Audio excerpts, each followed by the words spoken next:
South African consumers flocking to malls around the country to secure limited deals during today's Black Friday. It is arguably the biggest day of the shopping calendar.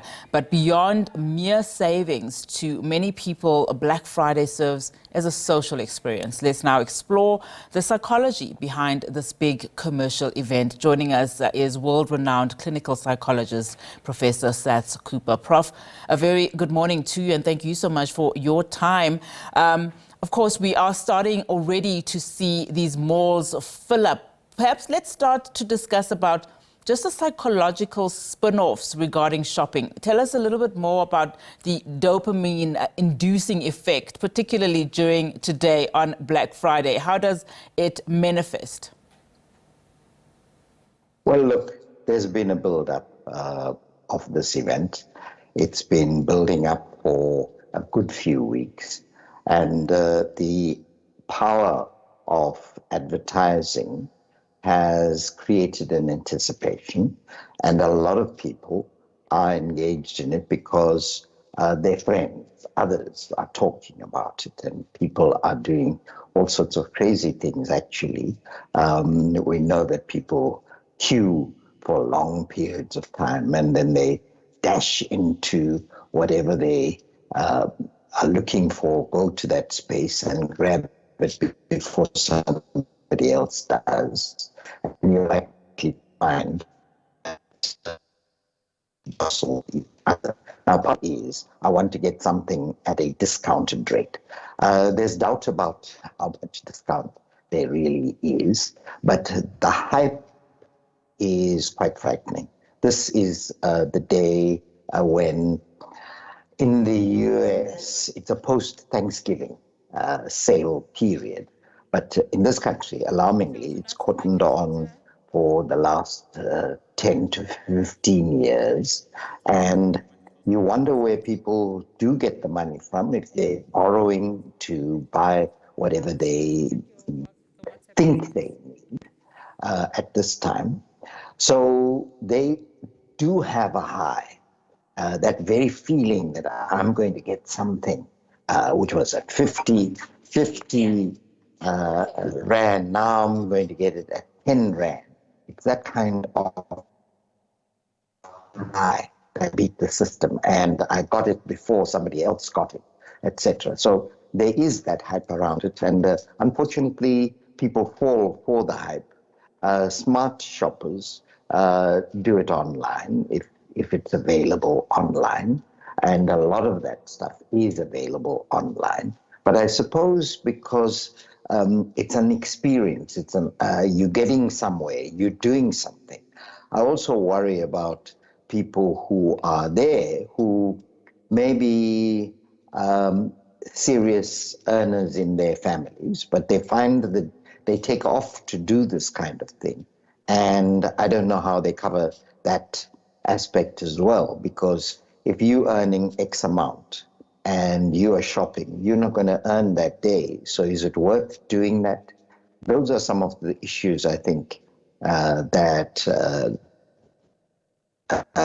people don't consider. There is a certain mass mentality associated with it, because you get caught up in that rah-rah feeling. The same kinds of feelings we get when your favorite soccer team or favorite sports team is playing. There's a high expectation. You are on a high, that dopamine effect that you mentioned, Donati. And then you can be totally depressed when your team doesn't win as you anticipated. So you'll go from a high to a low. The same thing with not getting that amount or getting mauled in the process of going to the mall for this kind of merchandise. Often people don't need what they really are chasing. It becomes a fad. It's part of a being in there and that excitement. It also says that a lot of people don't have other excitement in their lives, because if they're doing this in that manner, then we got to question their social and other well-being if they are in jostling crowds. It's also a period which will be unremitting until Christmas, and then major stores are going to take the same merchandise and repackage it for New Year, and after New Year, you're going to get a new packaging or discounts on that.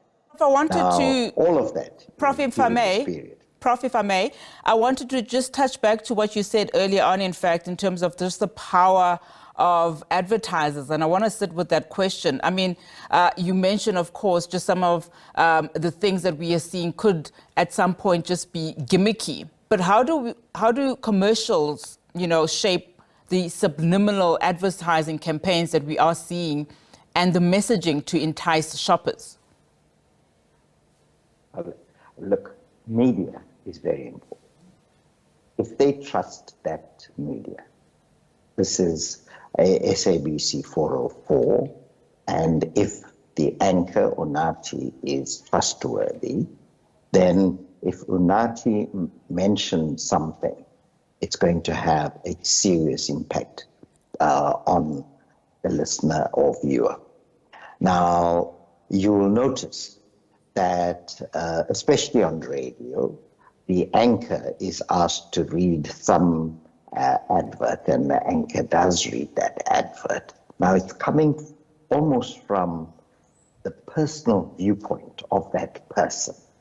So it goes out there as so-and-so supporting XYZ.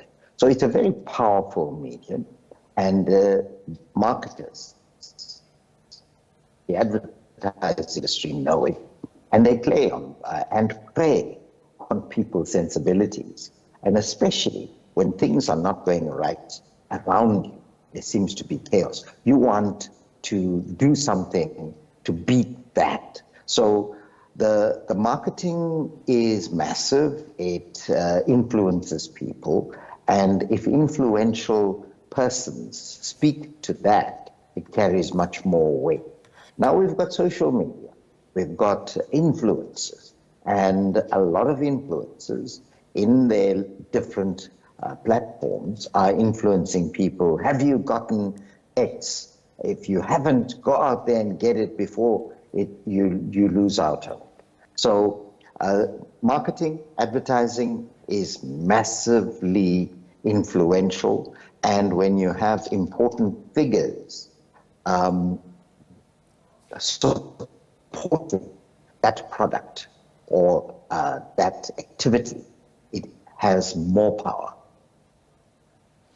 Prof, thank you so much for your time. Not a very good line, but that's where we have to leave it. Thank you so much for those very insightful tips to clinical psychologist Professor Saths Cooper, just talking to us there, of course, about Black Friday and how consumers should really be discerning when they go around shopping.